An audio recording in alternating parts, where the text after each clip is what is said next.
प्रिय दर्शकों, नमस्कार। मैं आप सभी का आपके अपने YouTube चैनल नक्षत्र चक्र में एक बार फिर से पुनः हार्दिक स्वागत करती हूँ। दर्शकों, आज के इस वीडियो में हम चर्चा करेंगे ज्योतिष के कुछ गुप्त सूत्रों के बारे में। जी हाँ, जो कि प्रत्येक लग्न और कुंडली में 100% रिजल्ट देते हुए पाए गए हैं। तो ये वीडियो बहुत ही इन्फॉर्मेटिव होने वाला है, तो अंत तक बने रहिए।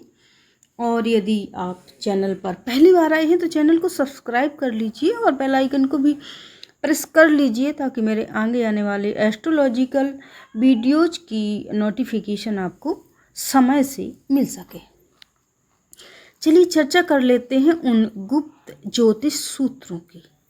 तो जो सबसे पहला हमारा सूत्र है वह है, यदि किसी भी कुंडली में मंगल मकर राशि का हो या कुंडली में शनि और मंगल की युति हो या शनि 6, 7, 10वें भाव में हो, अर्थात मंगल या गुरु की युति हो, इनमें से कोई भी दो योग हों।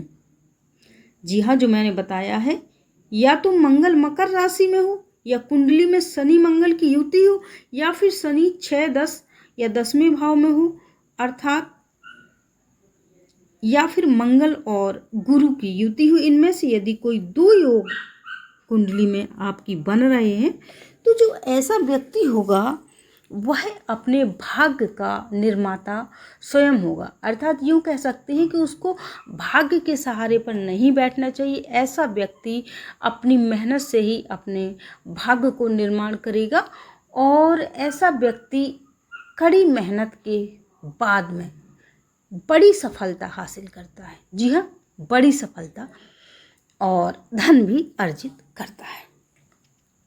दूसरा जो हमारा सूत्र है वह यह है कि यदि पंचम या धन भाव में शनि हो, जी हाँ, पंचम भाव में या द्वितीय भाव जो धन भाव होता है उसमें शनि हो, तो ऐसे व्यक्ति को मौन ज़्यादा रहना चाहिए। जी हाँ, जितना आप मौन रहेंगे उतनी ही आपकी कीमत बढ़ेगी।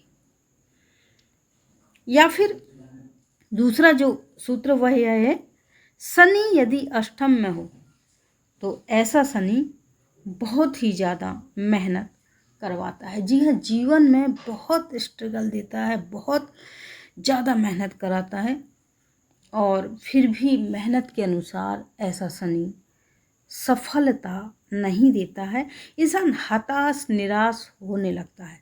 तो ऐसे इंसान को जिनका भी अष्टम भाव में शनि हो उनको शिव की शरण में जाना चाहिए और शिव तांडव स्तोत्र का पाठ करने से बेड़ा पार हो जाएगा। यदि शनि तृतीय स्थान में हो तो जी हाँ, ध्यान से सुन लीजिए, यदि शनि आपकी कुंडली में तीसरे स्थान में है तो ऐसे व्यक्ति को किसी भी इंसान से उम्मीद नहीं रखनी चाहिए।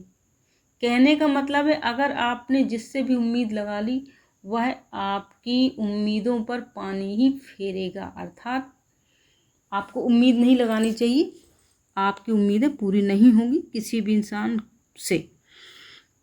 और एक और जो पॉइंट वाली बात है वह यह है कि यदि आपने आलस किया, तृतीय में शनि है, तो समझ लीजिए आपका नुकसान ही नुकसान है। आप जीवन में सक्सेस नहीं होंगे और यदि आपने आलस का त्याग कर दिया तो आबाद हो जाएंगे आप। अब हम अगली बात कर लेते हैं शनि की। यदि शनि दूसरे भाव में हो,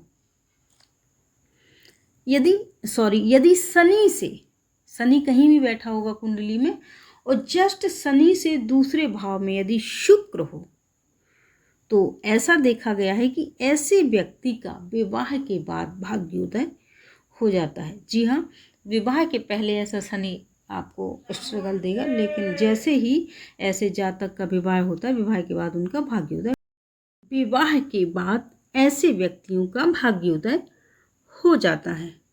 और यदि शनि और गुरु, जी हाँ, कुंडली में आपको देखना है शनि कहाँ बैठा है और उसके बाद कोई ग्रह ना हो और गुरु हो। जी हाँ, शनि और गुरु के बीच में यदि कोई ग्रह ना हो तो ऐसा माना जाता है या ऐसा देखा गया है कि ऐसे जातक अपने जीवन में आसानी से सफलता प्राप्त कर लेते हैं। अगला जो हमारा गुप्त सूत्र है वह यह है कि शनि से यदि दूसरे भाव में केतु हो, शनि जहाँ भी होगा यदि दूसरे भाव में केतु होगा तो ऐसा शनि आपको अध्यात्म की ओर ले जाएगा।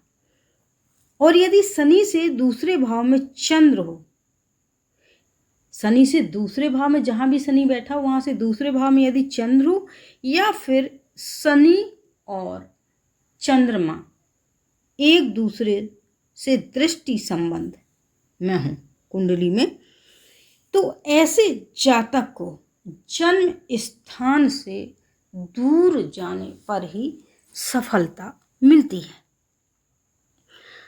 अगला जो हमारा सूत्र है वह यह है कि यदि कुंडली में शनि, मंगल और राहु इन तीनों ग्रहों की युति हो, जी हाँ, शनि, मंगल और राहु, तो ऐसे व्यक्ति को अपने जीवन की शुरुआत से ही संघर्ष का सामना करना पड़ता है। जी हाँ, बहुत संघर्ष करना पड़ता है। अगला जो सूत्र है हमारा ज्योतिष का वह यह है कि यदि किसी भी व्यक्ति की कुंडली में आप देखें चंद्रमा यदि अकेला दशम स्थान पर बैठा हुआ है,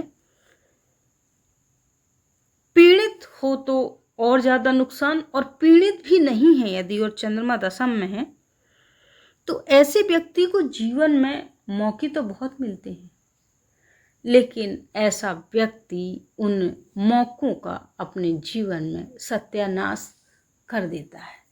अर्थात मौका मिलने पर भी वह मौकों का लाभ नहीं ले पाता। तो दर्शकों, ये तो थे वो ज्योतिष के गुप्त सूत्र जो कुंडलियों में पाए गए हैं और उनका रिजल्ट भी, उनका प्रभाव भी 100% देखा गया है। आशा करती हूँ कि आपको मेरे द्वारा ये बताए गए सूत्र समझ आए होंगे, और यदि आपकी कुंडली में ये सूत्र होंगे तो आपको निश्चित तौर पर उनके रिजल्ट भी जरूर, जो मैंने बताया है, मिला होगा या मिलेगा। और अगर ऐसा है तो कमेंट में ज़रूर बताना। धन्यवाद।